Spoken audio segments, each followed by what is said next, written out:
Yeah, the corporate. Those first few really, just like last time. 18,000 for him on the card.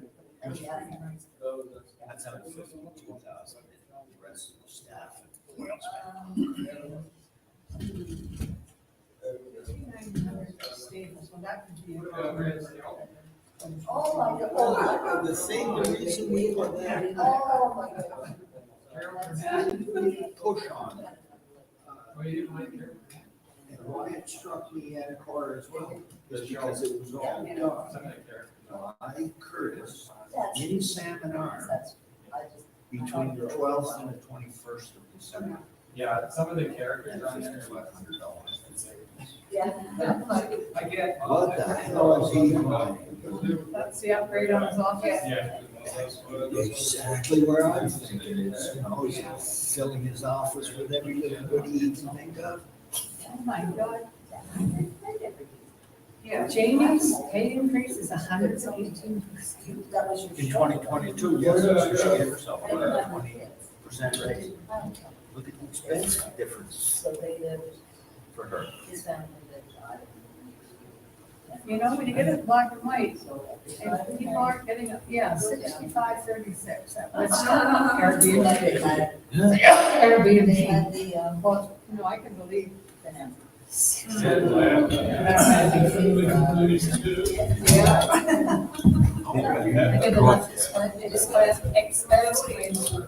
I was gonna say, you might be in my way there. You guys, I don't think they're gonna say yes to this.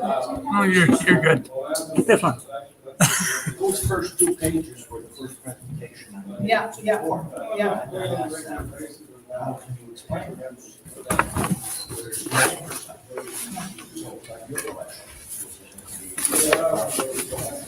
How's the sound? Well, the last one was good. And there was no, I'm sure there was no director. And I figured, well,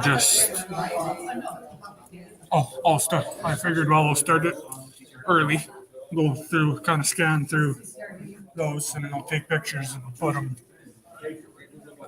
and put them under something. I took pictures on that. So all we have to do is put it in and then spit them out page shots. Yeah, perfect.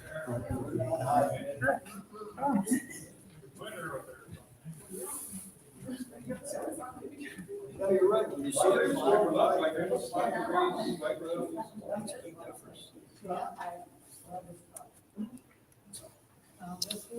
But I mean, This one, this 2023, the one that says staff board consultant costs. No, that's a wrap up of 2022? 2022, I have some experience in that. but it has 2023 projections. Okay. Deep in the ground, the excavator goes back and forth. Yeah. Push. For the back end comes out after. Yeah, was telling me, one of the volunteers on the Bella Coola Fire Department said that. It's that. They got a something, from the current, and, they wanted to give them an honorarium, whatever you say, for being on the volunteering, and she said, I said to them, I'm volunteering. I don't want to be paid, this is what I'm doing, I'm volunteering. That's what you call it. Oh, well, you know, we could give you a stipend.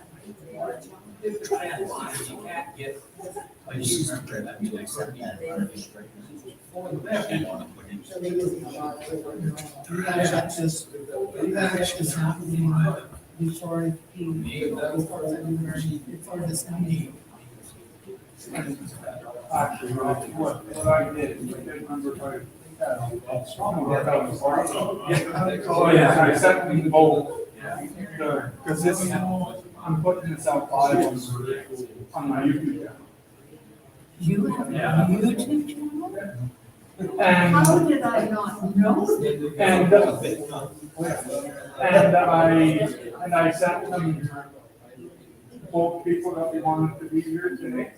I sent them both the link Yeah, to. yeah, people from Del Bella. Yeah. Next week is.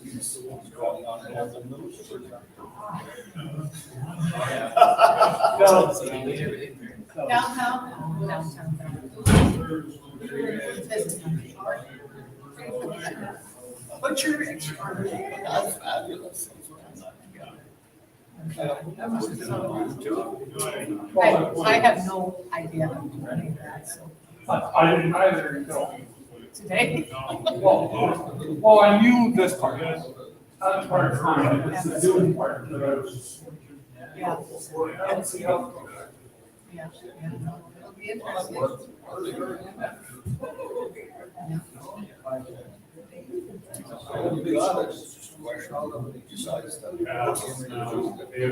You know, like that part of it, her daughter was Oh, Yeah, yeah. whatever happened. sad.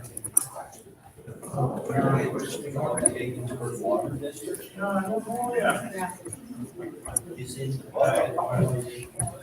Yeah. They took $719,000. Applied it to this budget. Did it all disappear? Well, if you look, I show $230,000 surplus. This is what they're doing, they're taking money, packing it as budgets, not spending it, so it just falls into general revenue. Yeah, but then when Jamie tried to do that, the CFO called her.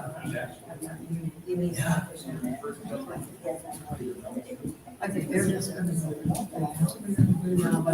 Well, did you succeed or what? In the Zoom part of it? Yeah, I think so. Could I later see? Because they need to know. Yes, I, Yeah. I, Not today, but yeah, I wouldn't mind seeing it. So I feel like looking, Because they were all up there together, like your deal. I can, well, what I can do is I can send you, Well, she hasn't. I think I have your email.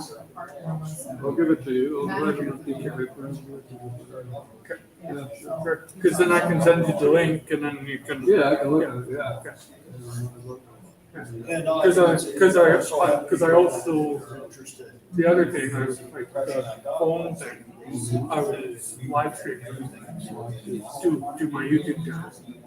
So, because it has to be out there, I think, like, especially something that's important like this. Well, I hope it's a landmark. Oh, I hope so too, yeah. You know, I hope it's a landmark and I hope the right people see it. Yeah. And then she was apologizing for not doing that. Well, like, we had, at one point, towards the end, we had 3 people on the live. On the live stream, watching, and I thought, good. Yeah, but they could have been the people. Well, no, That's okay, yeah, that's okay. I don't really care. That's what we want, right? Yeah, that's right. Yeah. If we were, I wouldn't. You wouldn't be doing this, of course. Well, that's the key is to get the word out. And, if they see what we're doing here, they don't know, no, we're not happy. And we're not.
Thanks for coming out. Cold night, but it's getting warmer. We're a little bit less in number than we were this afternoon, but everybody counts. So we're gonna just get going. So yeah, so thanks for coming. I don't usually work from notes, but I was trying to be somewhat consistent rather than just winging it the entire time. So first of all, I just want to thank the folks who made our meeting here possible. Mary and Steve Willis, Frank Hunter, Steve Fraser, and Lloyd Barbara, they spent the time in the field to deliver the concerned citizen letter and notices of this meeting to homes and businesses throughout the valley. The VTA, or Valley Taxpayers Alliance, for their concern and involvement in lobbying local and provincial government regarding the atrocious property tax increases and indiscriminate spending of our tax dollars. So I'm going to lay out what we're going to do here. Tonight, we're going to hear from two Valley residents who have put in a great deal of time and effort to inform us regarding the bureaucratic and disrespectful direction which our local government is taking. We'll discuss actions each one of us needs to take in the current situation we're in. As you can see, there are posters at the front. These posters are packed with valuable information. Following the presentations and after we close tonight's meeting, you'll be given an opportunity to peruse these posters, and we'll make ourselves available so you may discuss them with us. So one thing that I'll say is that throughout the presentations, we won't be taking any questions. If anybody has any questions, they can ask us after the presentation closes. That's just to kind of get fluid here in case anybody wants to leave and no one wants to stay for a Q&A period. So I'm going to introduce the speakers here. It's my pleasure to introduce first Mark Majerski. Mark has been a happy resident of the Valley for 10 years. And Mark is a man of many talents and is a wealth of information. Second is Steve Fraser. Steve moved here 15 years ago, came to enjoy the beauty and solitude this valley has to offer. Steve worked for many years as a project manager for DuPont Canada and brings with him a vast amount of knowledge and experience in the budget process. So now I'm going to just say, please welcome our first speaker, Mark Majerski.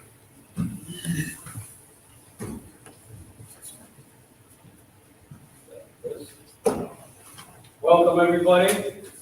It's good to see you all here, and thank you for coming out. Yes, indeed, I have been a happy resident of this valley for the last 10 years, and the reasons are, of course, obvious. First of all, it's of course the people. The guy could not ask for a better bunch. Hospitable, nature-loving, peace-loving, welcoming. It was great. Secondly, well, it's the sights.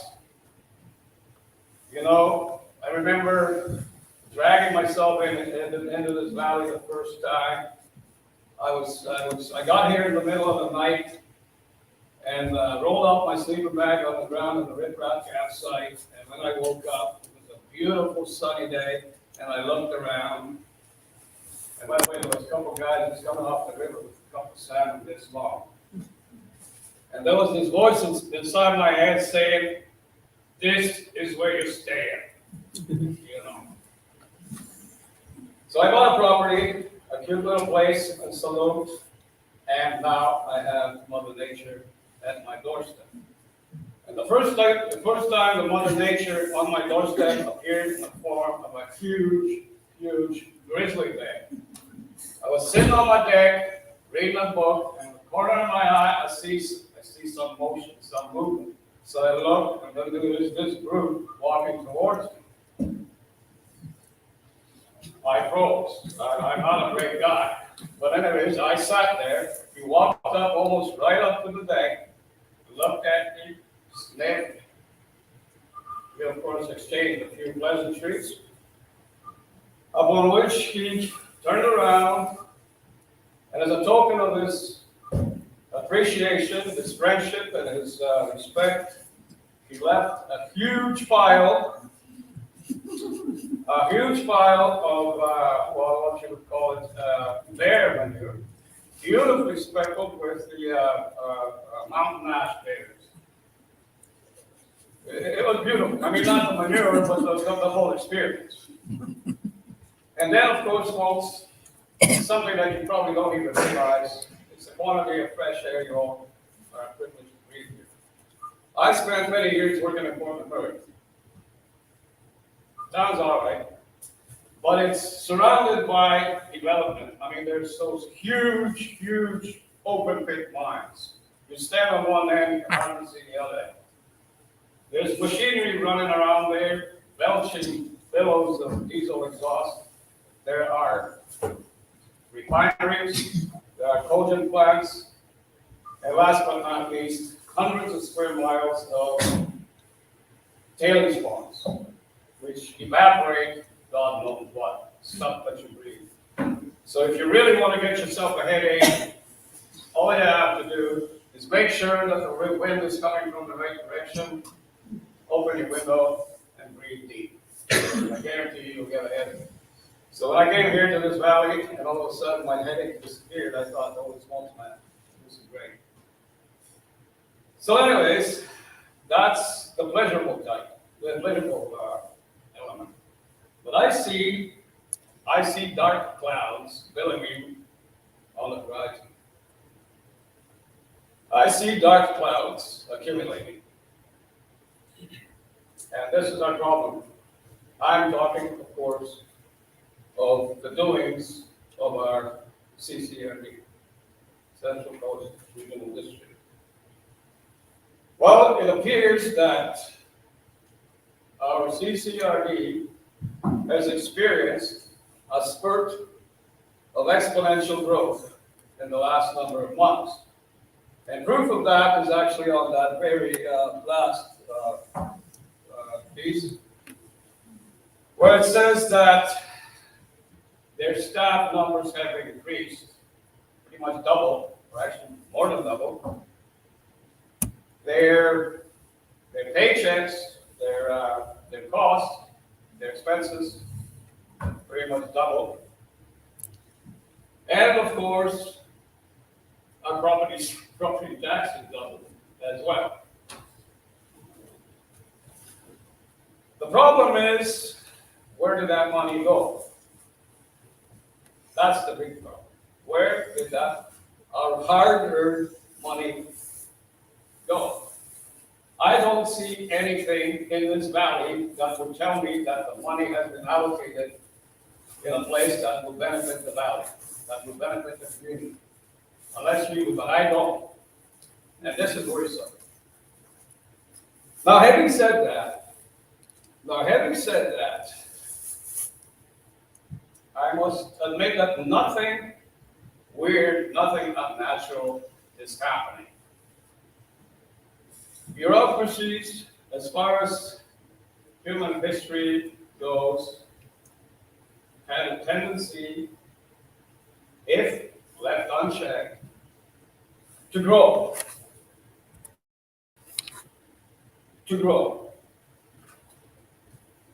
They would become, well, more costly, more inert, more desensitized to the objective of the purpose for which they were installed, in other words, to serve the public. And they would become more focused on their own self-maintenance, self-interest. In many cases, it got to the point where bureaucracy would pretty much crumble an empire. Now, I'm sure there were other empires toppling that besides many other factors as well, but a gluttonous bureaucracy definitely contributed. If you read into the history of Rome and the Empire of France, even England, you'll see the same thing. A gluttonous, inert bureaucracy. Now, I have a personal experience with an oversized, gluttonous, corrupt bureaucracy myself. Because I am a newcomer to Canada, I'm an immigrant. And before I came to Canada, from birth till about a year, till about, I think 28 years of age, I lived in a communist country. Now, I don't propose to explain to you how communism works and all that kind of stuff. It would be just too boring because people fall asleep on me. But one outstanding feature of that system was that huge bureaucracy, that parasitic behemoth that kept on gobbling up everything in its path. And it was very proficient in two areas. First of all, it was very proficient in extracting bribes from the clients. Now, I happen to run a little farm in that country, so naturally I had lots to do with the regional office. And I'll never forget the humiliation and the hate I felt for these people, because every time I had to require something from them, first of all, I would have to put some cash in my pocket before I knocked on the door of the office. I would enter. The clerk, whoever he was, wouldn't even look at me. He was too busy drinking his coffee. And when he finally did, the expression on his face was like, "So what do you want now?" And I'm not exaggerating. That's the way it was. Well, so then you presented your case in the most submissive, contractual fashion, like you're just a little underling. And when you presented it, well, then you reach into your pocket and you say, "Well, this is a little gift for you, sir." Well, then the tone would change a little bit. Well, yeah, okay, well, why don't you come back next week sometime and I'll see what I can do for you. You know, it was disgusting. So,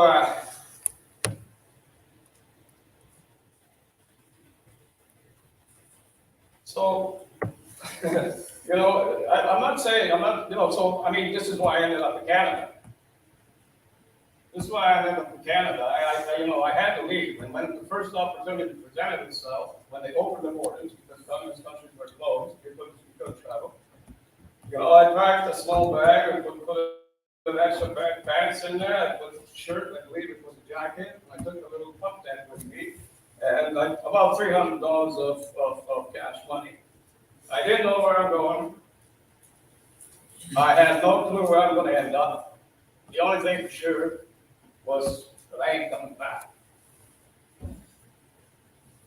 Now, what I left behind is all my love. And that was pain.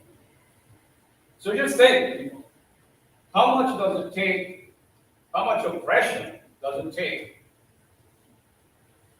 to tear a man away from that which he loves? Try to imagine that. What did it take, in your case, to rip you out of Bella Coola and send you on a trip that you don't know where you're going to end up? And this is what this bureaucracy did to me.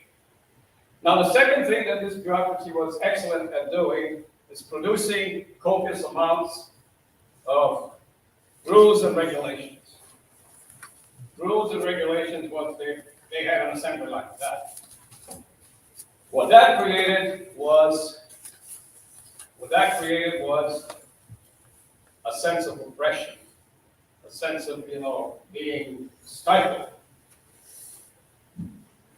So, yeah, no, I'm telling you this not to elicit any sympathy, but just to make you realize how a bureaucracy run amok, how it can affect a person. And, you know, this story I told you is a standard story that any immigrant will tell you. Probably your grandfathers and great-grandfathers that came into this valley will probably have the same story.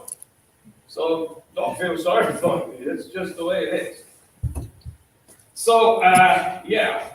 Well, let me change the subject here a little bit, because I want to press more of your emotional buttons here, if you allow me, please. The other day, I was driving up the Heckman Pass. An interesting road, hewn out of the side of the mountain. I just can't imagine how much effort, how much work it took to create that road. As far as I know, it was completed in 1953. So as I was driving up that road, I tried to imagine how life was like in Bella Coola before this road was built, right? Bella Coola was obviously an isolated community. If you wanted to have any touch, you could get in touch with the outside world, well, I guess you had to take a boat, right?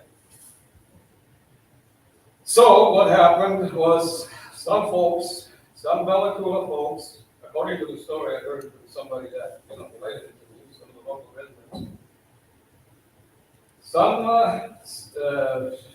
Bella Coola residents got their heads together and decided, well, we need a road.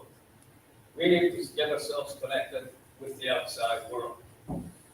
So they petitioned the government, right? We're paying taxes, we need a road, get us a road. Well, I guess the government sent out its specialists.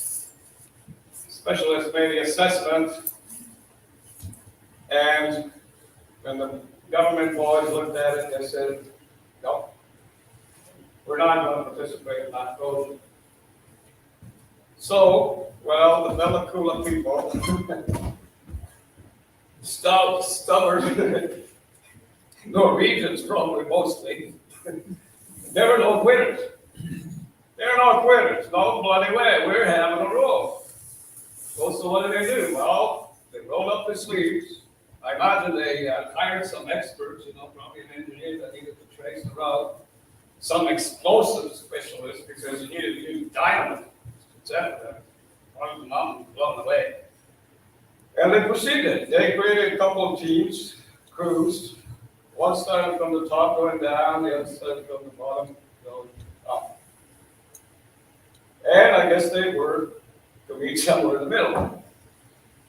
Now, when the construction was well underway, the government had a change of heart and decided, they looked at these poor, sweat-soaked Bella Coolans building that road so furiously, they decided to help.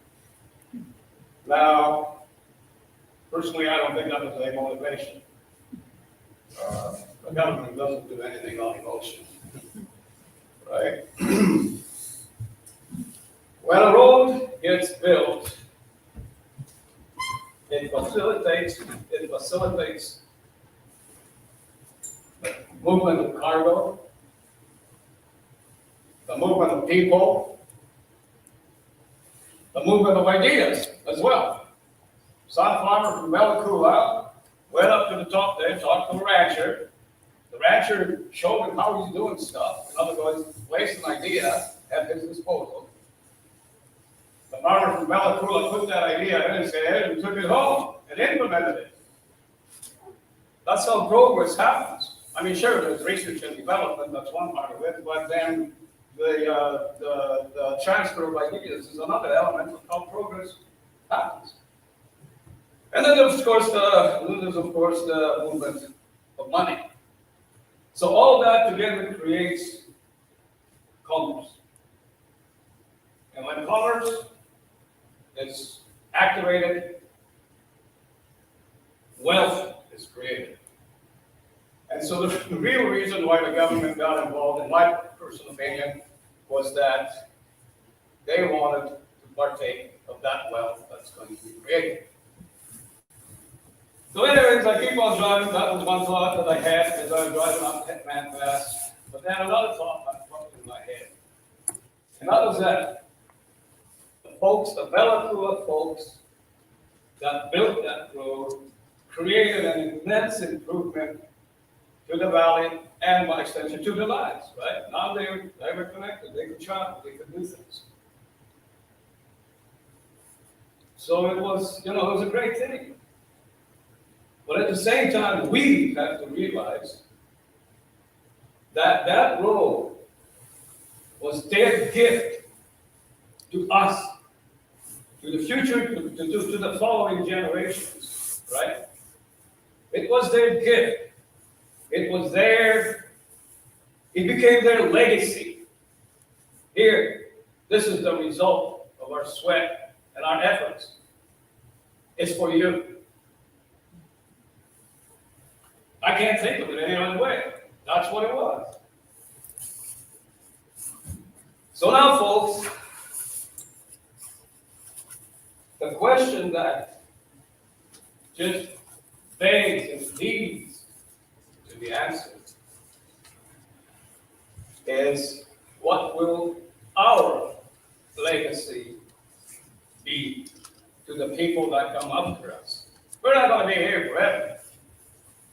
Life is but a dream within a dream, as the Japanese say. And there will be others.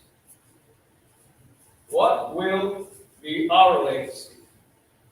And I tell you, in view of what the CCRD is doing with our money, the answer is simple. The answer is nothing. Our legacy will be nothing because the money we pump into the CCRD gets wasted. Some people, I've heard, a little bit more pessimistic, have been telling me that, there's a possibility of this whole place going bankrupt. I hope that doesn't happen. I won't live it. But like I was saying before, there's the bureaucracies have bankrupt this whole country. It's empire. It's a fact. Read some history. So, folks, my advice is this. It's time to get angry. It's time to get angry. It's time to join forces. And it's time to present a united front and do battle with those people. Because I'm telling you, if we don't, that thing will grow. As it already proven to us that it can, right? That thing will grow. And there will be a point where when we will be just simply too weak, our firepower will be not sufficient to do battle with these people. That bureaucratic weed needs to be yanked out by the stem, roots and all, and dumped on history's junk pile. That's my advice. So we need to take action. What kind of action needs to be taken? Chris, Steve, have suggestions. Thank you.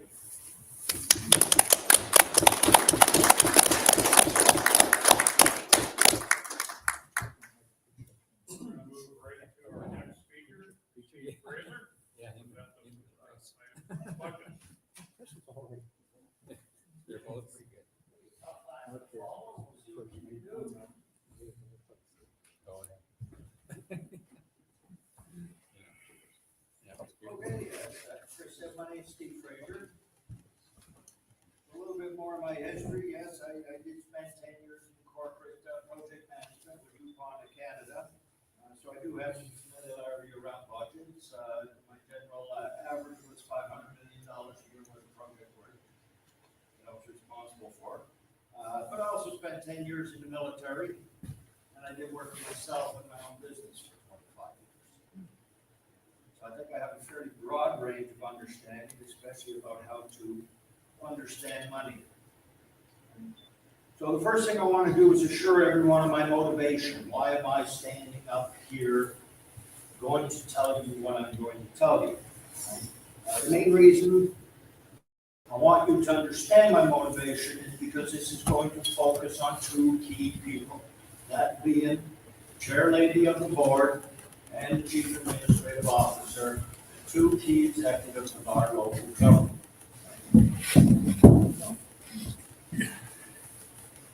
Now, I don't know these two people from Adam or Eve.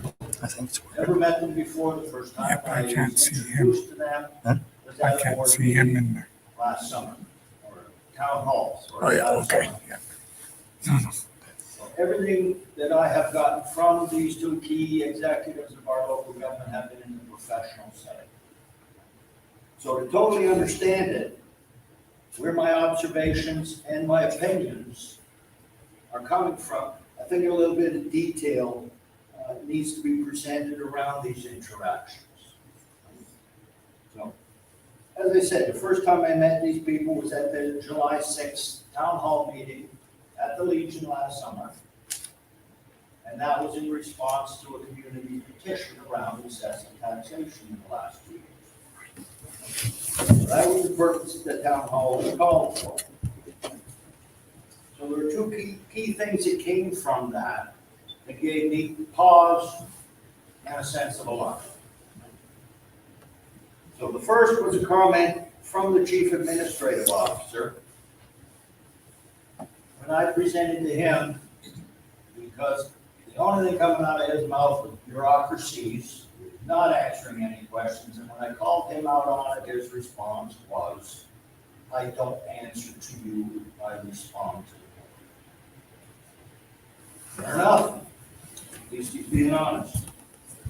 It was at the same meeting that the chair lady, because again, of heated conversation, questions from I've got the it here. public, in- and there was no I've got response it here. coming, It doesn't. that she blurted out. I only make $800 a month, and when I factor in all my hours, I make less than minimum wage. Well, that's quite a comment.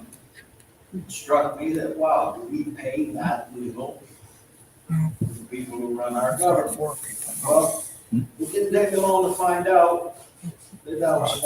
four now. The previous year, she made just shy About of four. Oh, we had $22,000. four watching. That's a long way off of $800 a month. So with that, finding that out, I also found out she made $14,000 worth of expenses a year. This is not nearly as hard done by a person as minimum wage.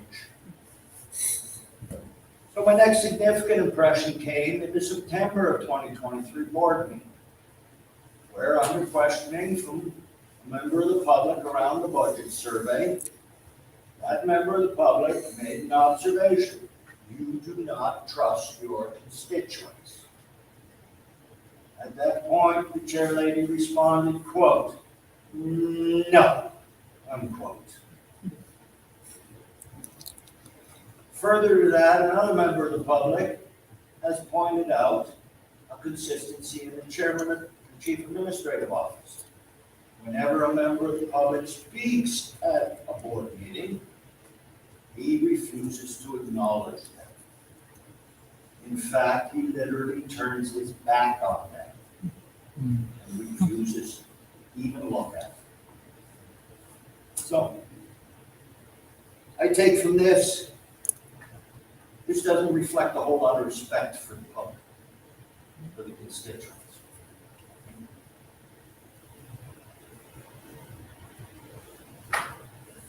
So, as I say, I form that opinion. They just don't have any respect in that they don't feel they work for us. Obviously.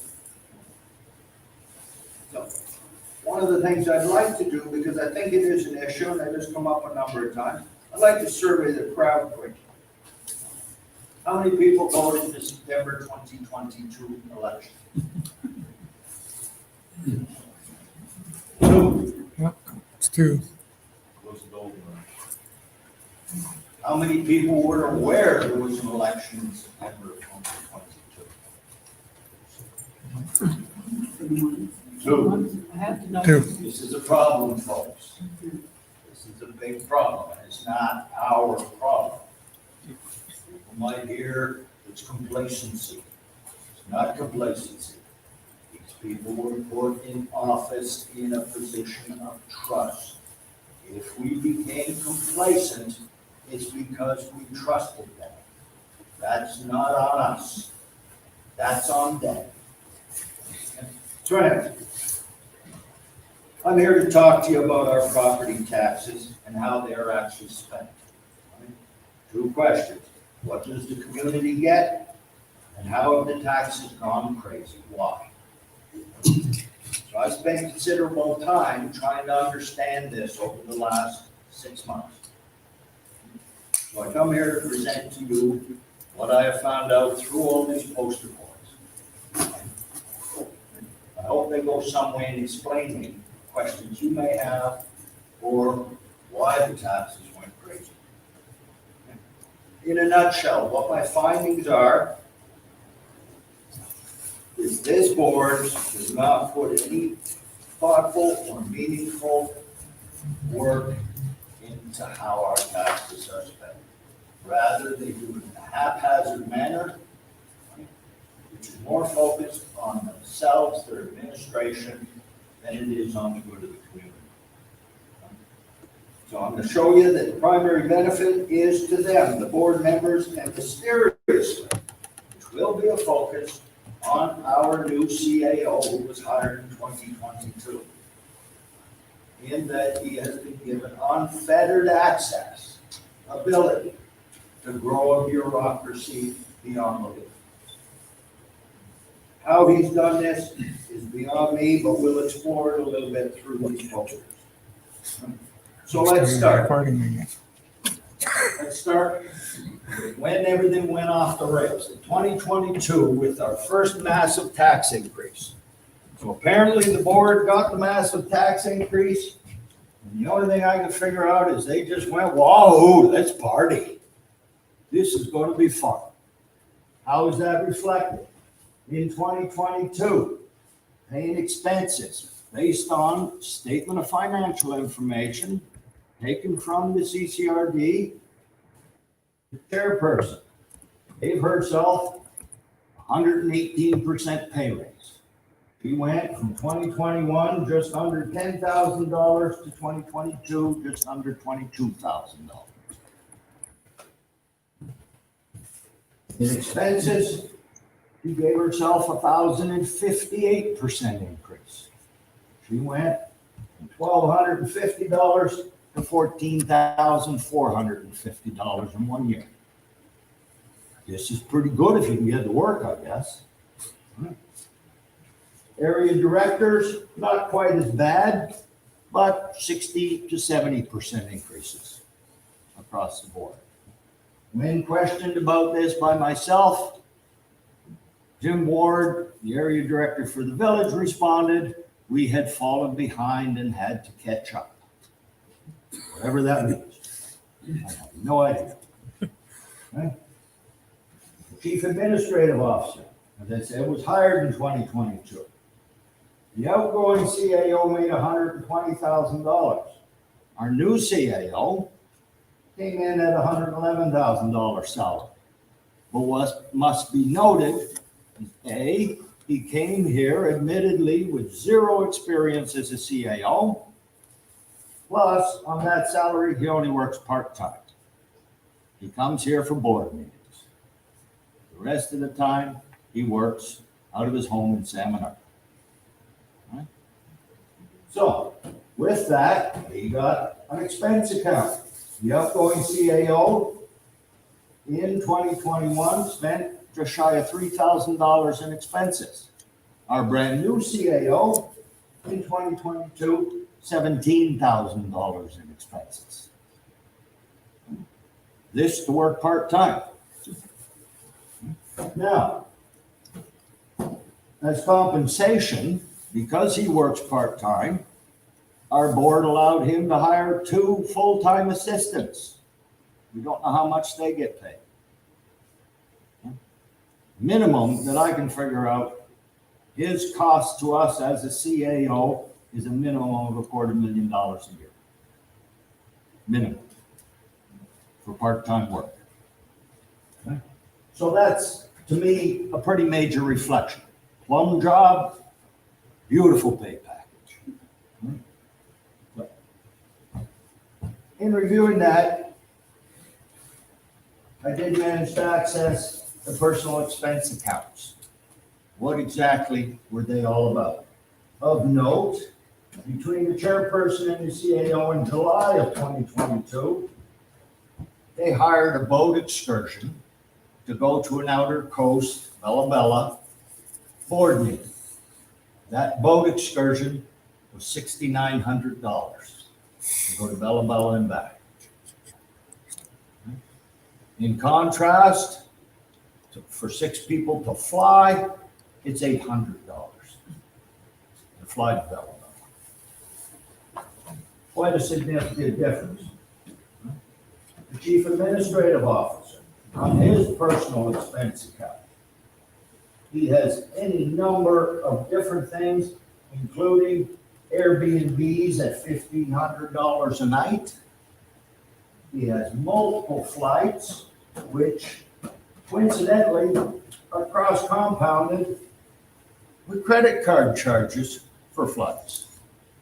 I don't know if there's something untoward going on, but there's certainly questions.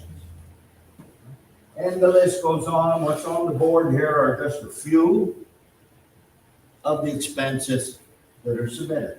Of note to me, more than the biggies, like the Airbnb, is that somebody in a position like that would submit an expense of $3.50 for a single cup of coffee.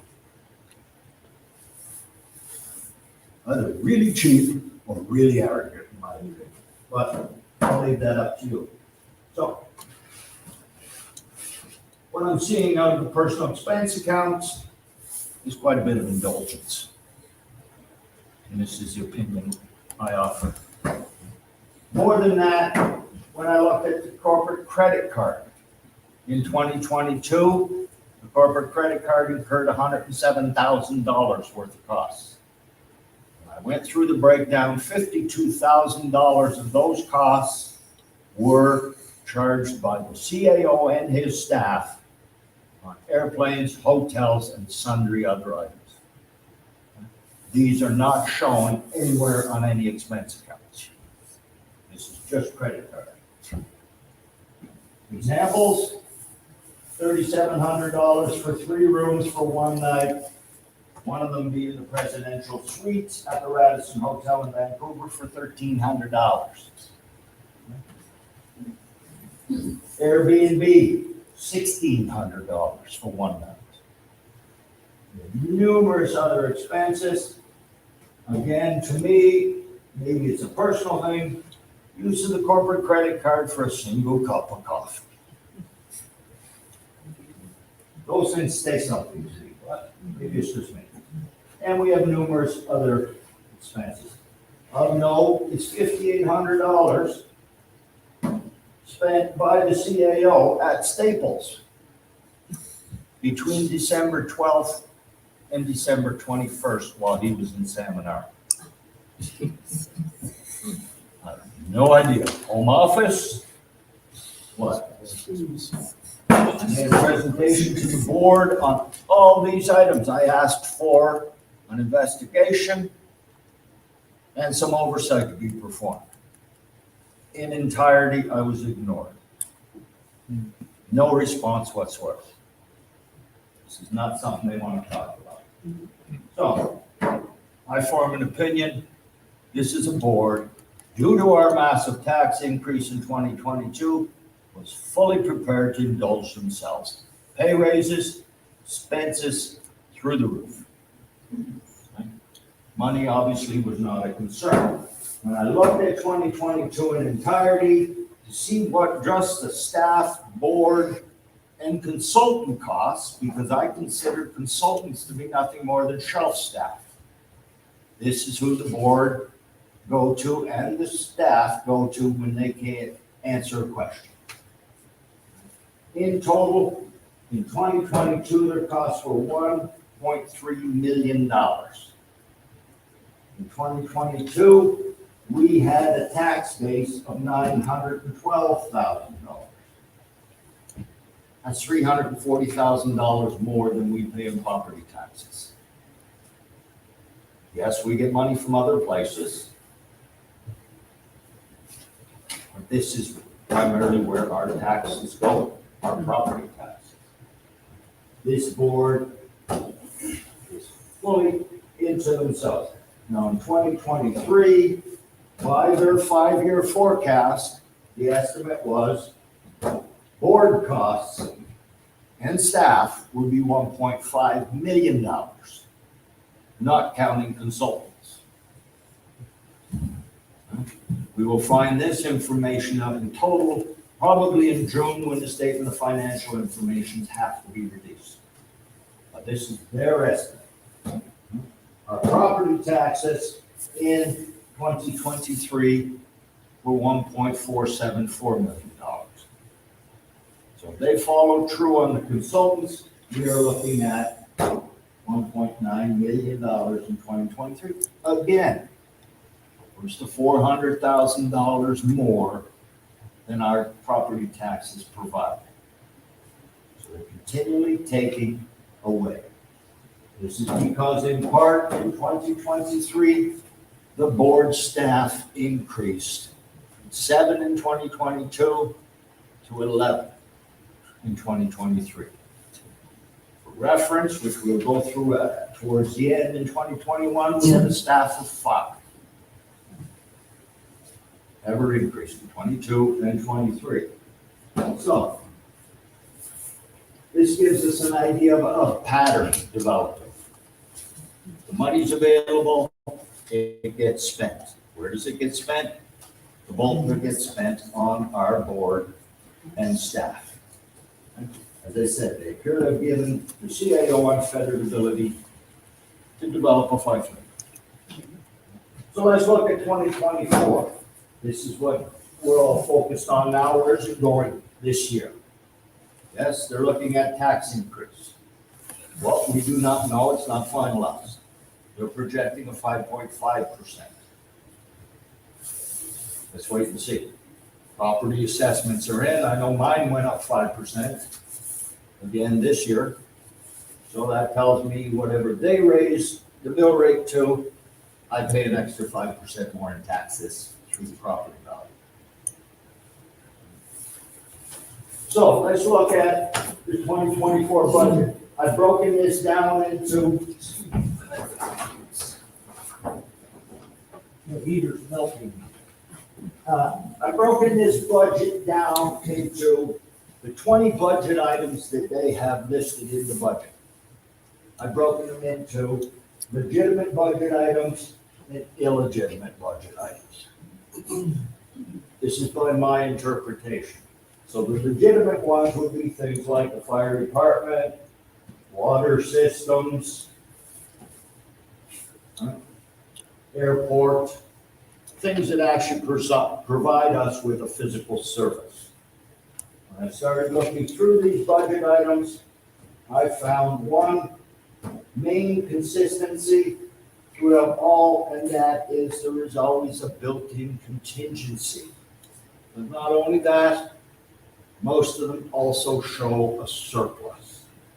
So they will give operating expenses, i.e. of the Haggensburg Fire Department, where they say they have a budget of $293,000 on $54,000 worth of operating expenses.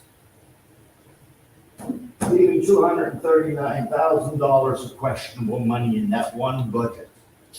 Where is it going? $80,000 to a contingency fund. A reserve account of $100,000. Showing a surplus of $60,000. Question that pops into my mind, how can you have a surplus and need a contingency? The two negate each other. If you have more money, you don't need what-if money, which is what contingency funds are. This is what I know of through my experience in budget making as packing a budget. Put money in because I want to use it for something I don't want to let somebody know. So when I look through, I see it in every instance. Velacula Fire Department, contingency, surplus. Velacula Waterworks, contingency, surplus. In some cases, these contingencies are phenomenal amounts of money. Almost 100% of what the operational expenses are. It makes no sense. This is not how a professional that actually manages a department would lay a budget out. You can't know your stuff. As I say, continually, here's a good example in any other water system, $16,000 in operational expenses, $15,000 in contingency. I don't know how to even begin to explain that to people. But as said, this is all the way through. Regensburg Water, contingency, surplus, contingency. The Viney Island Airport is probably the singular most phenomenal. Their operating expenses are $5,200. Their contingency as listed in the budget, $23,000. I don't know how you justify this. I don't know how somebody would put this on paper. Anyway, what I call illegitimate budget items. General operations. General operations is a new title. Last year it was called general governance. What this department is the board and the staff. That's all it is. They do nothing else. They have, by their own budget, $22,000 in expenses. That sounds reasonable to me. The only expenses that can really be incurred are lights, heat, phone at the district office, and their office out at the airport, for the operation. That's it, for $22,000 sounds perfectly reasonable to me. The problem is they have a $2 million budget. When we look through it, they need a contingency of $5,200, right? But they show $300,000 surplus. Again, we have this disparity. It shows everywhere. Because this is not an operational department, they are administrative in nature, the title change causes me some concern. So I don't consider that to be a legitimate budget. This, being the board and the staff, should be wrapped into all the legitimate services, because that's what they're there to support.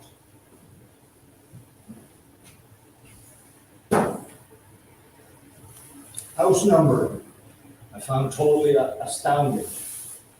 And this is an actual budget item. For those who don't know what the house numbering budget item is, that's when a new house is built, they apply a street number to it. For this year, they have a budget of $5,500 almost. They expect to spend $2,000, having a contingency of $3,400. The problem is, within that budget statement, which I have all of these here, last year, they had $3,500 listed for operating the house numbering budget. They didn't spend a dime. You don't put new houses in and they don't cost much to put a number to it. Illegitimate budget, but the fact that they need $3,500 in contingency. 120 to 30%. This is packing a budget. Land use plan. Again, $38,000 budget, $21,000 in expenses, leaving a contingency of $16,000. Last year, the budget they had, they never spent because they didn't do any land use plan. They have just rolled it over to this year and added more tax money to the kitty. Again, there's two budget items that just don't exist. Or didn't. Feasibility studies.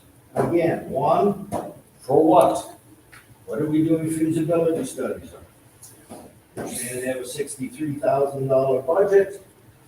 They're gonna spend all $63,000. Again, within their budget sheet, the rollover from last year showed zero money spent.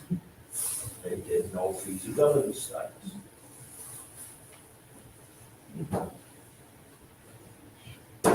So these are what I, again, refer to as illegitimate budget items. They don't exist, or they shouldn't even be a budget item.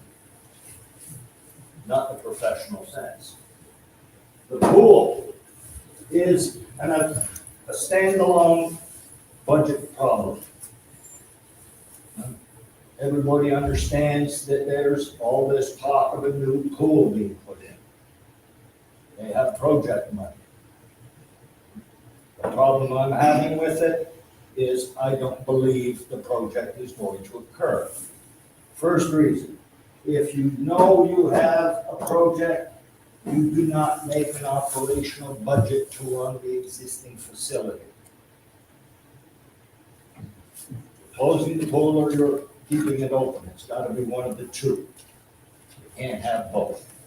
Further to that problem, within their two different budgets, not only do they have contingencies, but they are applying extra taxes. In the operational budget, they're saying that that pool, the existing pool, costs $222,000 a year to operate. That sounds very pricey to me. Very pricey for 4 months' worth of operation. Problem is, all that tax money that they're saying we have to feed into it in the project budget has been transferred over. So we're supplementing the project budget from our tax dollars. This project work is supposed to be being paid for by a grant from the provincial government.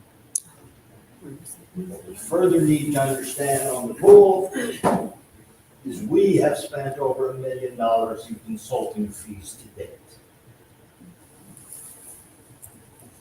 The last word on the pool project was at the November 23rd budget board meeting, where a presentation was made by Urban Management, the consulting group running the project. And at the end of their presentation, they advised the board they need $220,000 more so they can chase down government officials to get grants approved or extended. Fortunately, that did not go through. The chair lady took 10 seconds to say, yes, we have the money in capital works, let's vote on it. Fortunately, Steve Emery from the Outer Coast stepped in and said, no, we are not doing that. If we give them the money, we'll never see it again. I'm not satisfied there's much management going on this project, let alone satisfied the project is even going to go. Let's hope it does. So let's wrap up this budget summary. When I went through everything, looking at the inconsistencies, and I add up the actual legitimate budget items, services that we get, I came up with, out of a $5.1 million budget, $1.37 million of actual stuff that they're spending the money on. Okay? By taking out budget surpluses, transfers to projects, contingency costs, various other items that were very questionable, such as derelict building study. They want to spend $50,000 on the derelict building study. That's all about is beyond me. The problem I have with it is, again, zero thoughtful management. You cannot do a derelict building study because that would require somebody to go on to private property. You cannot do that. That's trespassing. unless they have a bylaw. It spells out clearly that the board has the right to inspect buildings. With that is, if you write the bylaw, you have to come up with standards directing what exactly a derelict building is. Problem with that, you then have to hire a bylaw officer with the power to enforce the bylaws. This is at best the cart before the horse is $50,000. You can't be doing a study without all that other work being done. But more than that, this is Ballacoola. How many people really worry about derelict buildings? Anyway, maybe that's my little pet peeve. Other add-ins, fire administrative position. This is the chief, the administrative officer's pet peeve. He does not like volunteer fire departments. He wants them administered by the government. So he's applied $40,000 towards that position for 2024. And my understanding is both fire departments have said they'll quit if they do that. Worked fine for God knows how many years. I've been here 15. They've been around longer than I have. We have a CAO who now wants to force government on a perfectly good system at a cost of $40,000. We have a new department created that initially is costing us $85,000 a year. This is the Works and Services Department. This is brand new, and this will tie into a bigger issue. They are hiring, as of December 15th, a Works and Services position coordinator. Our old operations coordinator was promoted to manager of Works and Services. But one might think Works and Services Department, new name for Operations Department. Burst your bubble, but no. We still have an Operations Department. And we're getting another department. We'll cover that. So when I tally it all up, all these negligible, questionable expenses that are for the most part buried under what they would like us to think is legitimate budgets, I come to a total of $3.7 million. It's wholly and totally unaccountable. I could not find a legitimate place for it. I have to ask why. What is missing out of this budget, which is of immense significance, there are no budgets for board pay and expenses. There are no budgets for staff paying expenses. There are no budgets for consultant use. And there is no budget for corporate credit card use. This is not something they think they seem to have to put any thought to, where that money is spent, and that is our single largest expense. Anything we have. That's what's missing from this budget. So, that to me boils it down. So what are we gonna hear from this board? Well, apparently, they want another tax rate, so I guess it's just, we'd like to do more. But to do that, because they do have eyes on them now, and they understand this, next month, they are offering public consultation on the 2024 budget. Whatever the finished product looks like. Just so people understand, this is the 2024 budget. Everything came from this that you see here. That's how big it is. That's the meat of the budget. That is the 2023 budget presentation. It is full of graphs, data sheets, you name it. and about 20 pages of budget items. This will be what we'll be presented with. Something as comprehensive as this, that is full of nothing but what I refer to as bureaucracies and salesmanship. So one of the things that is within this year's budget is what they call, and they make a big deal about it, apportioned administration. This in the business world is where, best example is an accounting department in a corporation. Well, they cover everything as a service to every area of a corporation. So businesses apply a certain amount of those accounting costs to each department. That's apportioned administration. In this year's apportioned administration, the board is saying they have cut $300,000 worth of administrative costs from all the services. The problem is that $300,000 in savings is not reflected in a staff reduction. So I don't know how it's a savings. It just means to me, this $300,000 is being spent somewhere else. Further to that, and this is the big problem I have. As I said, it would reflect in less staff, we only grow. The problem is, our whole board and staff are all administration. They're not blue collar, they don't do any work. They shuffle papers and sit at a desk. That is the definition in my mind of administrative. If we have blue collar work that needs to be done, we contract it out. That's what we have Chris for, Barry Vaughn, any number of people in the valley to do the work on the ground. So they're all administration. We don't need separate portioned administration. The staff cost is, but that's not budget.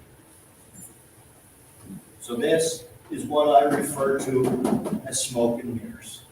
It's a little money game, so they can try and get everybody to believe, oh, look, we saved you $300,000. It's not there. As I said, we cannot do that without a staff reduction. We're only growing. So how much are we growing? As we mentioned, in 2021, we had 5 people. Between 2022 and 2023, we went up to a minimum of 11. In 2024, my estimation is 16, potentially 18 staff. The reason I mention that and where I get it from is a new staff position. As mentioned, Works and Services Coordinator. In this job duty sheet, which is from the CCRD, this person responds to Works and Services Manager. That position has been filled by promoting the Operations Coordinator. The problem is, one of this person's duties is to assist the Operations Manager. Thereby, we still have an Operations Department. Further to that, another responsibility of this individual will be to assist the Airport Manager. That's another new department. It used to be covered under Operations. Okay? Further to that, this individual will do all project management. That's to me, the pool, and any other project work that comes out. Further to that, this individual will be responsible for being the on-ground emergency manager. Any emergency that goes up. This person will also assist the CAO as needed. This person will also assist the DCO, the Deputy Corporate Officer. Folks, and that's just a smattering of this person's responsibility. And I'll tell you from my experience, there's only one person that could fulfill this role, as Jesus Christ himself is going to have to come down and do it. I said, nobody else in my experience would do this. This is what I know as an umbrella position. I used to do it in corporate. When I felt I needed to increase my department, I created a position that I knew would be impossible. If I could sell that position, once it was established, then I could start pulling out pieces and create other positions. This is what I'm seeing, and that's where I get my estimate from, potentially 16, 18 staff this year in total. So in 3 years, we're going to go from 5 to potentially 18, quite possibly, certainly 16. So, this is the sales job that they're going to bring in. This is what he has to sell. My belief is, this is all done for the CAO. I don't believe our board has the depth of understanding to know what he has planned. He's selling them on what's required.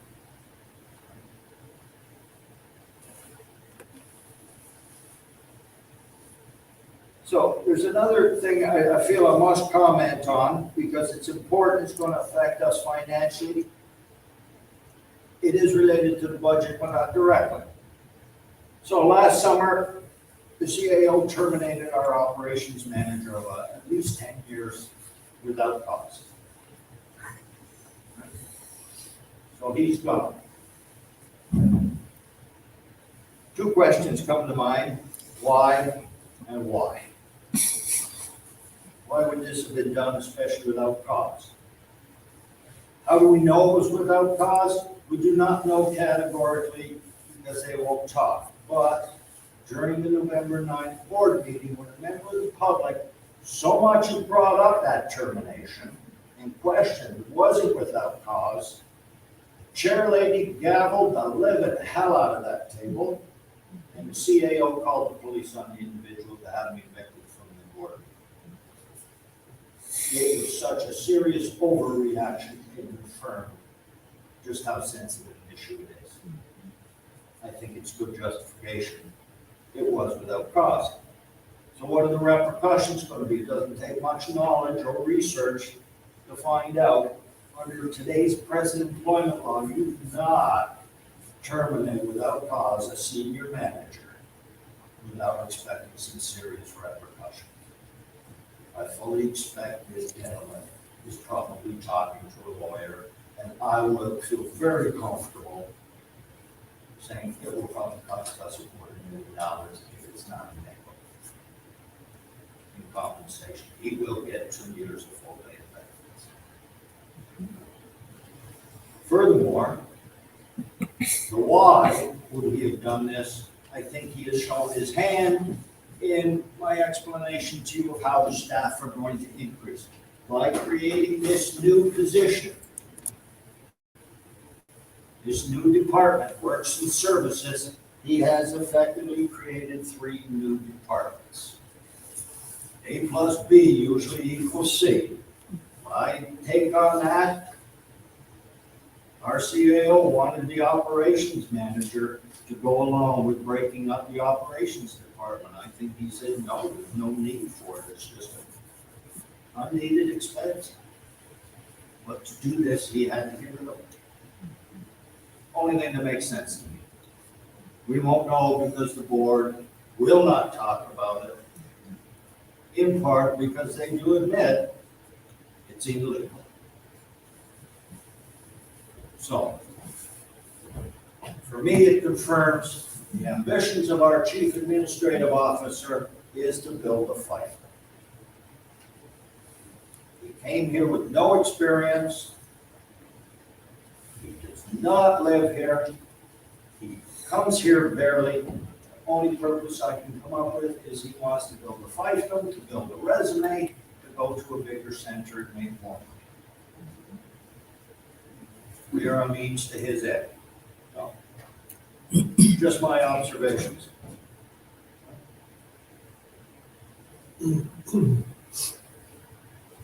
Okay, where we're at, just about done, folks. So I'm suggesting people are going to get a good sales job next month when the board decides to present their 2024 budget. They're going to give us a lot of political speak, a lot of bureaucracies. We're going to see a lot of things. So I ask people who engage in that process to keep in mind, where is the money actually going? They have already made a budget on the meat. And it is not there. So unless they come up with something significantly different, and giving this amount of work has taken them over 2 months to produce. I don't think in the next month we're going to come up with something that's 180 degrees different from these spending patterns. So this is what I have taken from it, is we can see a clear pattern of behavior in how they spend our taxes. Our property taxes and grants that we get from the provincial government to operate. Pay, expenses, staff. This is their priority. So one of the other things we're going to hear, I'm absolutely sure, because the chair lady recently has been spewing it quite a bit, to the press and to whoever will listen, is this concept of core services. Protection of those core services. What are core services? I think we all agree. Core services for this district would be water systems, would be fire services. Things like that. Those are core services to me. Might also include some amenities like parks, like the pool, like the rink. Those could be considered a core service. We have shown those core services only cost $1.3 million by their own numbers. Where is the rest of the money going? I suggest, in fact, what their interpretation of core services are is reversed. Core services is their government, their staff. This is where the bulk of the money goes. This is what they see as core, taking care of their entity. We are secondary, our services. So if and when you hear that term, keep that in mind. If we're not showing anywhere along this line that I can see where we are first.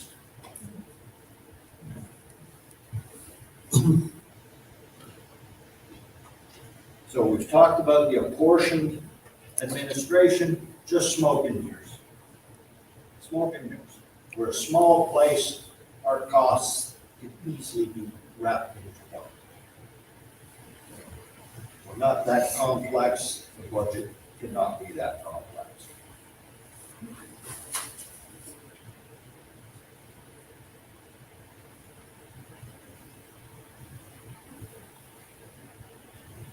So I think that's it. I think I'm done. I've covered all the points that I wanted to. Right?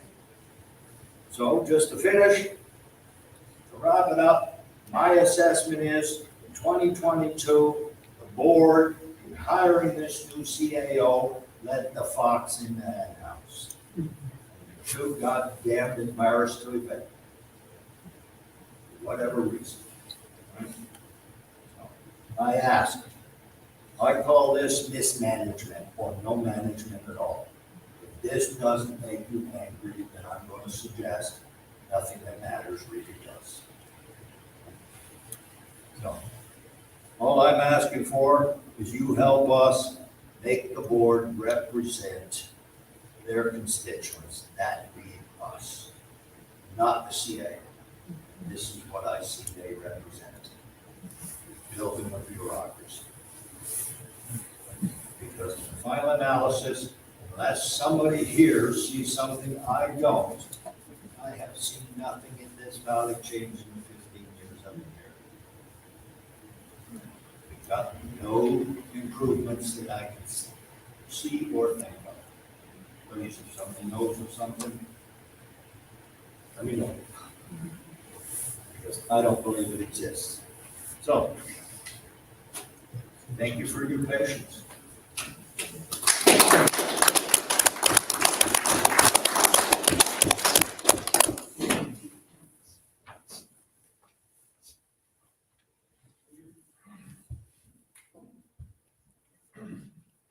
All right, so, anybody feeling just a little bit angry?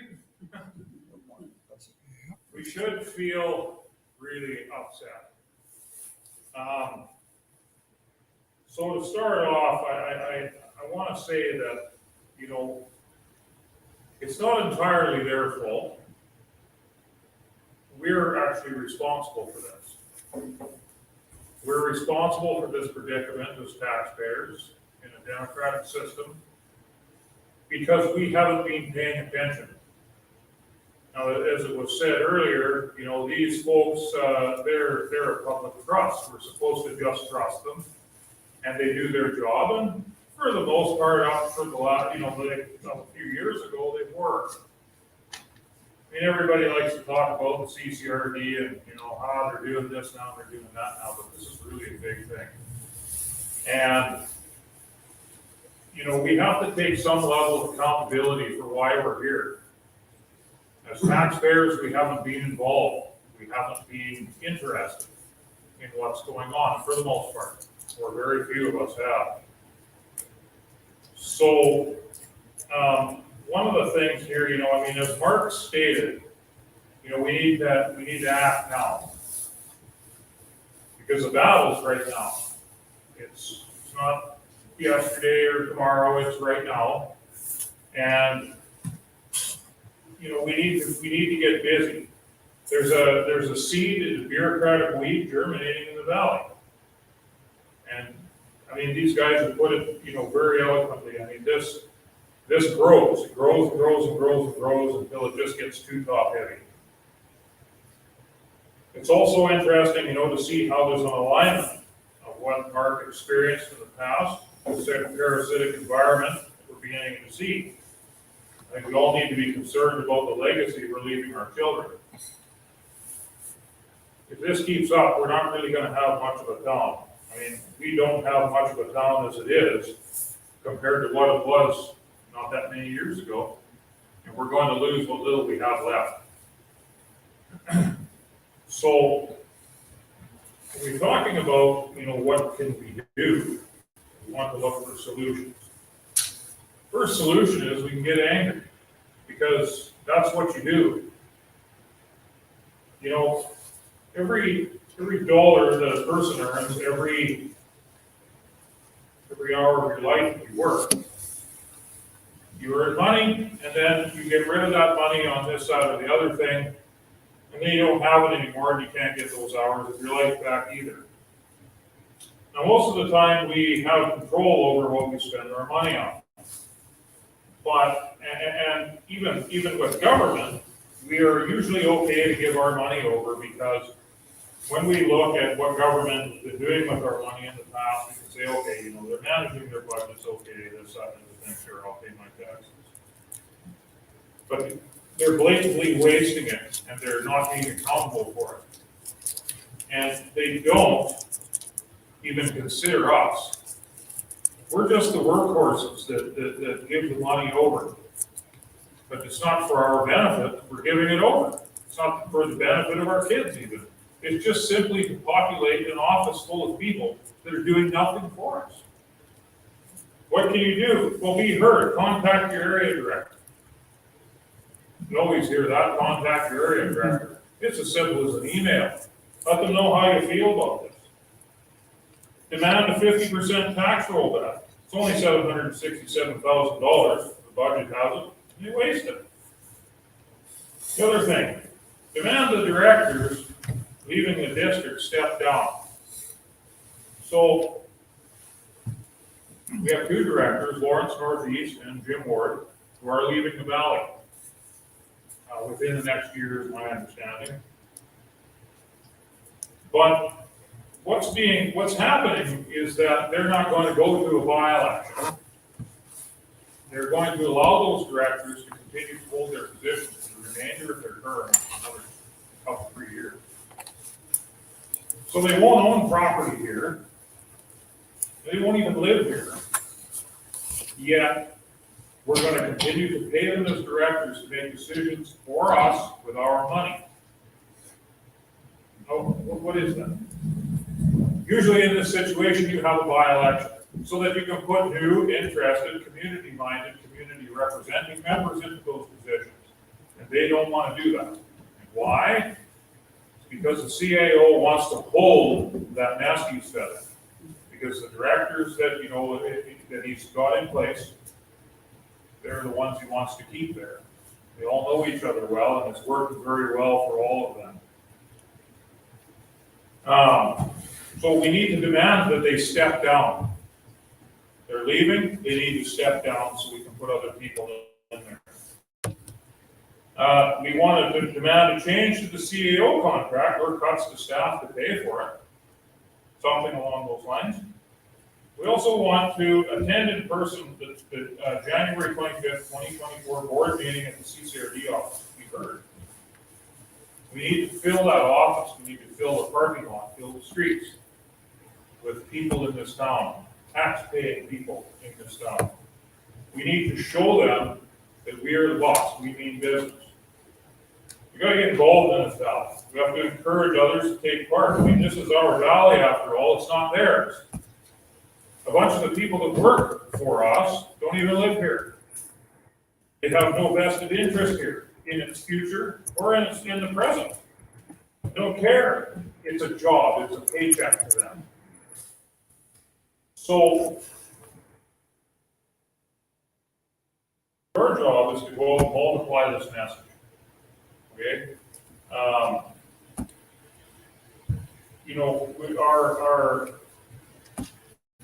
Our board and staff, they're the bulk of our spending. Services to community are second, with no material benefit on the ground, and it's not representing the community. So the money that we take in is pretty much going just to keep the staff running, keep the office running. So I'll talk a little bit just for a second about grant money. So grant money is an interesting thing because everybody knows that grant money can get a lot of things done and managed properly. But what's interesting about grant money is, and they say, oh, it's free money, it's this, that, other thing, won't cost us some taxes, except the problem is that grant money can build us a big shiny facility, but once the grant money has built it, now we have to maintain it forevermore. And this is often why you hear places that say they want a big rec center, but they couldn't quite pull it off because somebody probably crunched the numbers somewhere and said, yeah, we can't afford it. We can't afford to have that thing even though a grant pays for it. So people get stars in their eyes when they hear about we can get a grant. CCRD has a plethora at times of grant writers that go and get all these grants for us. So, examples are, what they're planning on doing with the pool. So the pool in, some, conservative estimations, we could put $500,000 to $1 million into it, and it would give us a really, really excellent swimming pool. But of course, if you maybe you want to get a little bit more done. So it has been suggested to this board that perhaps, we could do more. So we could get up to almost $4.5 million to put in a pool. But there are conditions that come with these grants. Always there's conditions. So with a pool, for example, it needs a heated meeting room, 24 hours a day, 7 days a week, all year long.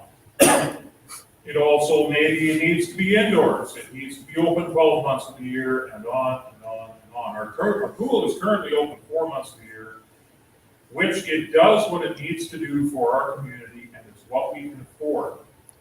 The primary purpose of that pool is not just to bounce around in the water and have fun, it's educating people how to swim. And so that's its primary function. In 4 months, you can accomplish that. It's what we can afford. But the directors have been looking at, well, we can get almost $4.5 million, but we've got to put all this stuff in, so let's get consultants and we'll hire them to look at it all. But the thing is that if we spend $500,000 on the pool, what's it gonna cost us in maintenance? Not a lot more, probably even a little bit less than it currently costs us now. If we put in a $4.5 million facility, what's that going to look like on our taxes? It's gonna look like a lot, because there's a whole extra expenses there that we are not currently paying for. We don't need it, we can't afford it. The CCRD is trying to gold plate our dirt kingdom is what's happening. And we can't afford any of it. This is going to tax us right off of our properties. They're planning these type of tax increases for the next few years. They're planning this. So whatever your taxes look like now, they won't be recognizable in 5 years. When you take a look at other things that they've invested grant money in around here, big shiny projects like the dump, we have a transfer station, like a recycle center. I'll touch just briefly on this. In the construction of the recycle center, they also did a Z wall where we toss our garbage, where we throw our construction material and our metal waste and various things like that. Each one of those blue bins that we truck our waste in was $25,000 a piece, and we bought 3 of them. Then we bought a $50,000 truck to pick them up and pack them across the road. And then we have a garbage truck that we're constantly servicing and maintaining, and new bins we throw our garbage bags into. And at the end of the day, that gets carted across the road. All of it gets carted across the road to where we used to throw it out by hand ourselves. It's gold plating on nothing. It's empire building, and we can't afford it. We all know this. We used to throw our garbage out by hand, and now we have trucks to pack it where we used to take it, and it's ridiculous. The transfer station. I'm not going to start any arguments about the merits of recycling, except that when you're talking about recycling out of small communities, all it is feel-good stuff, folks. Recycling, the bulk of what you guys are taking down there doesn't make it to the locations that you think it is. We are beginning to bring out facts to prove that. So you have these facilities. How about at Walker Island? We used to have a 10-foot by 20-foot concession building that we used for our ball games. And that worked for a long, long time. Then they tore it down and they got a grant for $200,000 and some odd to build the concession building we see there today. That building is beautiful. It has a commercial kitchen in it. It's got a well, water, flush toilets, and it's always locked. Because no one can afford to rent it. Oh, at first a few people rented it, and now nobody rents it. No one can afford it. No one even considers it. And we are paying for the maintenance of this building that no one uses, when we used to not pay anything for the 10 by 20 we had down there for softball games. So this goes on and on and on and on. When you look through the regional district, there's gold plating everywhere that we can't afford. And we have to put a stop to that.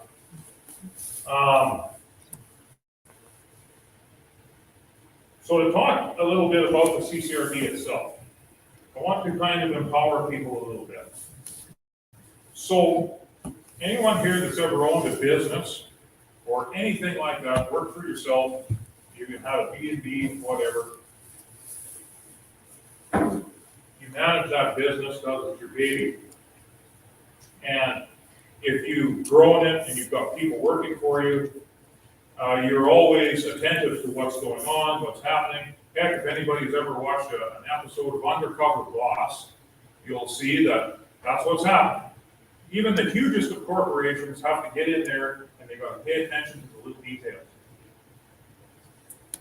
So why are we not attentive to the corporation that takes our money and uses it supposedly on our behalf.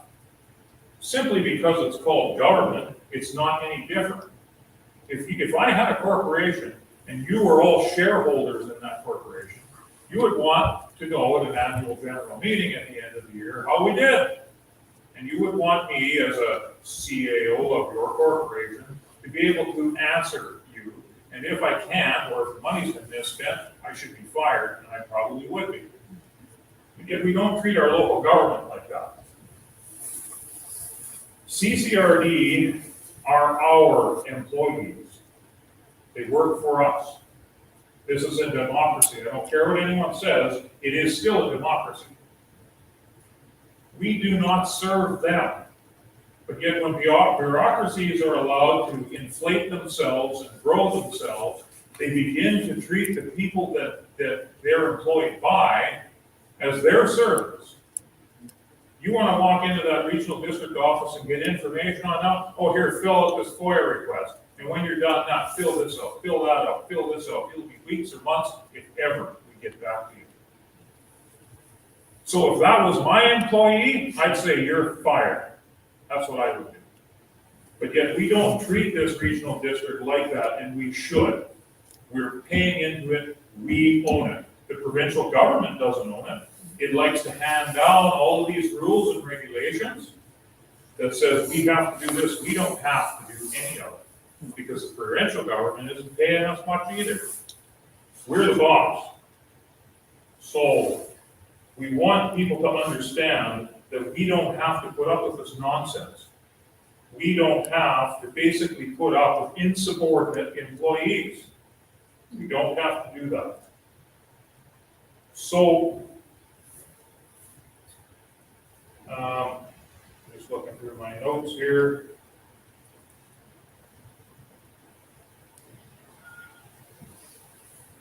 All right. So one of the things that was kind of distressing to me here at this tax increase, last year's tax increase, I spoke with a few senior citizens. Now, just like the youngest members of our community, the oldest members of our community need to be looked after and respected as well. Tax increases are hard, not necessarily on the working class, but definitely on retired folks. There's so many senior citizens in this town that are living on fixed budgets, fixed incomes. And when you have exponential tax increases like this, and then they're planning on doing it for more and more years, there are senior citizens that had to go borrow money. Our senior citizens should not have to borrow money to live in their own homes and live on their property, because they're the people that built this town. And we should be looking after them, not taxing the crap out of them. And so it was distressing to hear that. Our board, they don't care about us. It's evidenced when there's groups of us that go to every meeting, how they treat us. CAO sits with his back to us. As has been mentioned, cops get called when we try to very calmly and rationally question what's going on around here. Jamie got a gavel, and she uses that thing to a ridiculous degree, enough that people are upset by it. So clearly we're not being respected.'t our employees are insubordinate, and we need to do something about it. So,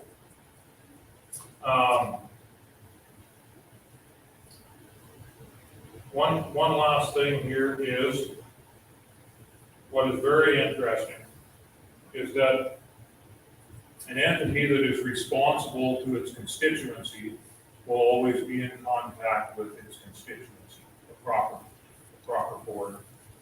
And what I find really funny is that Mark, Steve, and myself, we are presenting to you the CCRD's budget when they should be presenting it to you. Why do we have to do this? We're paying them exponential amounts of money to do this job. And here we are taking our time to do this. to prepare all of this so that people can understand the road that we're headed on. This is ridiculous. Perhaps we should be on board. I can tell you something, that if I was ever on the CCRD board, I wouldn't take one nickel for my service, because that is not what you do. When the best kind of people that serve on a board in the community are volunteers. You cannot trump the heart of a volunteer. Volunteers are the kind of people that you want, because if you have volunteers running your board, they're there because they want to be there, not because they're paid to be there. And our town, our tax base and everything is way too small for this gold plating that they're doing. We need it to be run by volunteers, by people that care. And so, this is, this is what we need to see. Carol Winkler ran that office for quite a while. Well, and at some point along the way, she got a part-time helper. And when you go in there and ask her for something, she just give it to you. She was great. That was when CCRD actually meant something, and it was doing its job. Now we're talking potentially up to 18 staff. We're getting nothing for that. Come on. We could literally run this thing off the corner of a desk. It's an overinflated empire. So anyway, we really would like to see as many people come out to that January 25th meeting as possible. Please tell people that you know. Get them interested. I mean, every one of you sitting there out here is a credible individual. So, have conversations with people. Because this is just going to get worse. It's going to get worse and worse and worse. And it's going to get beyond a place where there is no the tipping point. We're on the other side. Now we can't do anything until it all falls apart, and then it'll be too late potentially. And the numbers are showing us that. So anyway, we've come to the end of our presentation. I want to thank everyone who attended. Please feel free to come and have a look at our posters and ask any of us some questions. Also, if you have questions about the budget, on the what can I do sheet that we have there at the back, you can contact Steve Fraser right at home, and he's happy to just continue to give his time to the community, just ask and answer questions. And we hope to see everybody at the CCRD meeting on the 20th at 9 o'clock in the morning. Yeah. There you go. What would be accomplished by a massive amount of visitors observing that meeting? What would be the hopeful outcome? Hopeful outcome is that, okay, so from what we see, the directors are getting a bit nervous because they definitely know about what's happening in this community. They know that they've really hit a nerve. But like in any democratic situation, you have to have numbers in order for change to happen. What we would hope to see is that there would be everyone, or as many as possible that come there would like to try to get a 2-minute speaking session. But even just to come and be present, it sends them a message. Look, the parking lot is full of people, the street is full of people. And it's just a peaceful demonstration. It's all it is. Whether somebody wants to hold up a sign like we have on the wall, just we want a 50% rollback on our taxes, just as an act of good faith by the board. It's just to show up, because that's the way democracy works. If you don't show up, then governments are allowed to carry on. Because what it constitutes is that if you're not here to say anything against it, it means you agree. If you're not here, you're not saying anything, if you're not even present. So the idea is to show them that we do care about what their decision-making processes are, and perhaps make them a little bit more nervous than just because we're there. Certainly, Steve. So Rick, one of the accomplishments I envisioned, which sort of focused me on a 50% tax rollback demand, is what is missing with this board, is getting their attention, that they represent us. As I said, everything I presented to them and many other people in their presentations were totally ignored. We do not matter. So what can we hope to achieve? Hopefully a tax rollback, because I'm pretty sure the budget shows they can afford it. It's only $767,000 to give us a 50% tax rollback based on 2023 taxes. More than that, if there are legitimate reasons,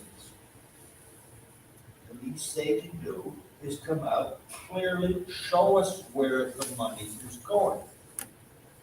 Justify the costs. What are the benefits? In the event we're missing something. So these are the things that, well, we are not getting their attention. That office is very small. How many guests can they hold? Well, we had 28 in there in November 23rd board meeting, I believe. But what we're kind of hoping is, even if it's cold out, we'll pack the lobby, we'll pack the back room. They need to recognize the full community support. Just if only in numbers, presence. Chris was saying. That in and of itself. We have had a number of people, as I said, in one board meeting, we had 28 people in there, plus I think 12 online. They need to realize that we're angry, They ignored us. that's all. Steve, I've only been to one meeting down there, so I had no idea how small their little meeting room was. And I noticed that there might have been about 10 chairs. And I think they're so poor down there, they can't afford to buy a few stacking chairs. And I did happen to notice that there was a considerable amount of senior people there that should have had a chair. And they had nowhere to sit. And that meeting that I went to ended at, I don't know, around maybe coffee time. They probably needed their coffee. And most of the people that were there, we all left. We found out that that was just a little portion of the meeting. It lasted all day. So those senior people that were there, they come back. I don't know how many hours they would have been standing. Did you notice that? Yeah, so Yeah. the general conduct in the board meetings now is they've reduced the chairs to 6. They don't like people there. That's exactly So what. this is the most chairs they have available, 6 chairs for people to sit. But they bring them in. Well, The from the lobby, CAO but brings them in and helps you to your chair. yeah, And sometimes. reads my eyes. And that's so. For public input, the time frame is, it used to be that the public could get 4 15-minute presentation segments. You apply for those. And then there was 10 2-minute opportunities for 10 people to speak for 2 minutes.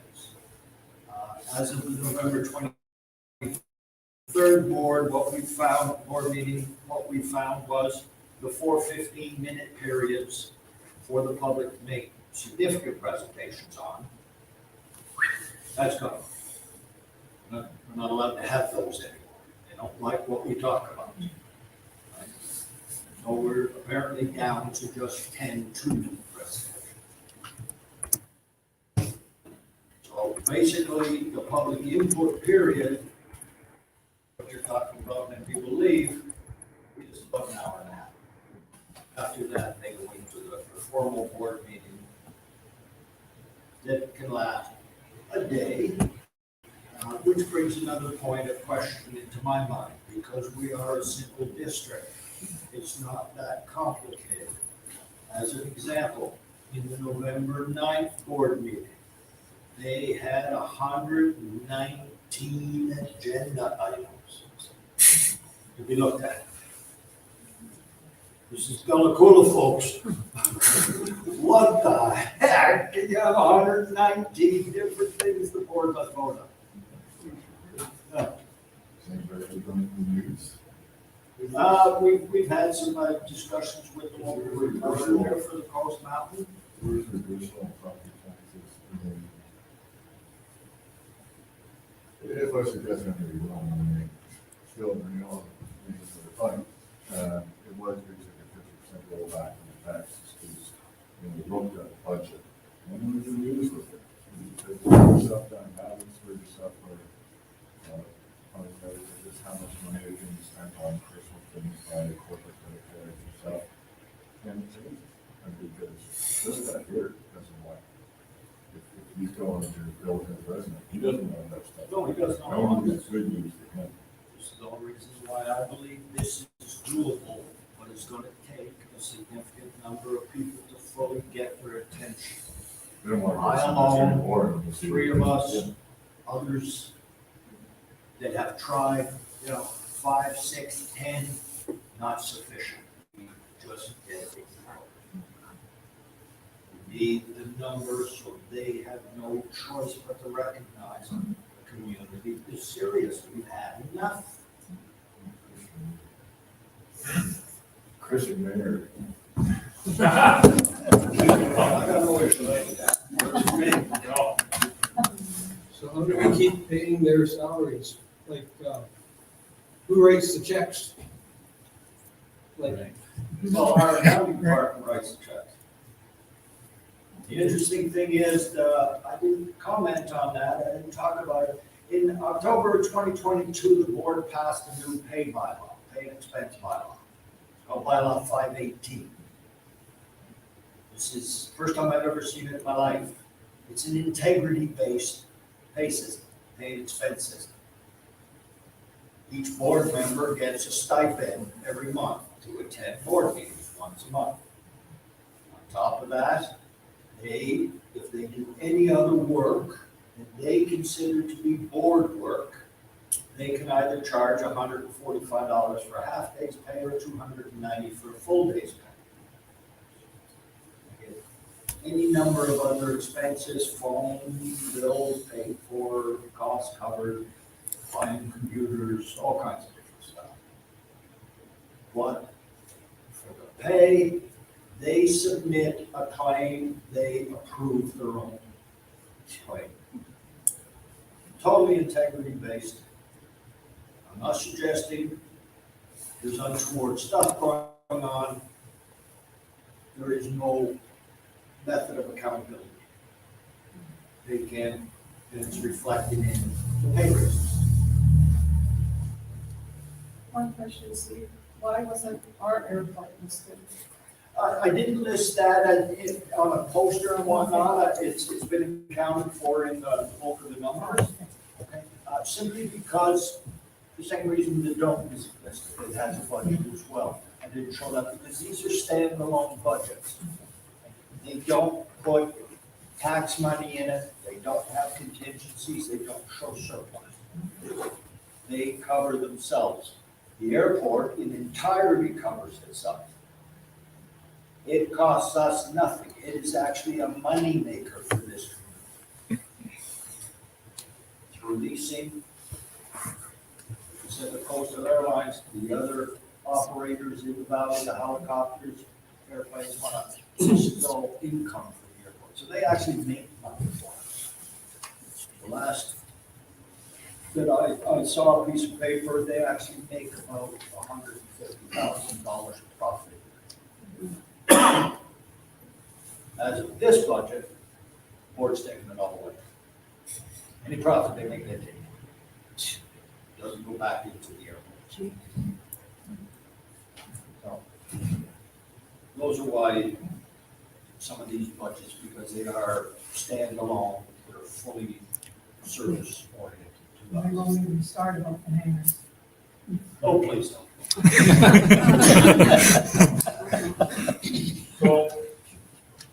So yeah, I just want to thank everyone for coming. If you have more questions, just come up to the front. But there's probably people who want to go home, so we'll close our meeting. we really appreciate seeing you out here.